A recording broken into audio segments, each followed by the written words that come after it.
অহংকার মানুষকে একা করে তোলে, অন্ধ করে তোলে। যখন কেউ ভাবে আমি সব জানি, তখন শেখার দরজা বন্ধ হয়ে যায়। যখন কেউ ভাবে আমি সবার চেয়ে বড়, তখন সে মানুষের ভালোবাসা হারায়। আল্লাহ তাবারক ওয়া তাআলা কোরআনে কারিমে বলেন, ওয়ালা তামশি ফিল আরদি মারহা ইন্নাকা লান তাখরিকাল আরদা ওয়া লান তাবলুগাল জিবালা তুলা। পৃথিবীতে অহংকার সহকারে চলাফেরা করো না। তোমরা কখনোই পৃথিবীকে ছিন্ন বিচ্ছিন্ন করতে পারবে না, আর পাহাড়ের সমান উচ্চতাও অর্জন করতে পারবে না। অহংকার থেকে দূরে থাকো। এটাই ছিল প্রথম পাপ, যার মাধ্যমে আল্লাহ তাবারক ওয়া তাআলার অমান্যতা করা হয়েছিল। বিনয়ী হও, আল্লাহ তাবারক ওয়া তাআলা বিনয়ীদের ভালোবাসেন। নম্রতা মানুষকে আল্লাহর প্রিয় বানায়।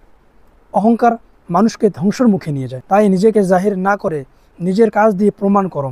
মানুষের ভালোবাসা এবং আল্লাহ তাবারক ওয়া তাআলার সন্তুষ্টি সবচেয়ে বড় সফলতা। তাই আসুন আমরা সবাই অহংকার থেকে তওবা করি, আর আমরা এমন মানুষ হই যার অন্তরে বিনয়, আল্লাহ ভীতি ও মানুষের ভালোবাসা থাকে।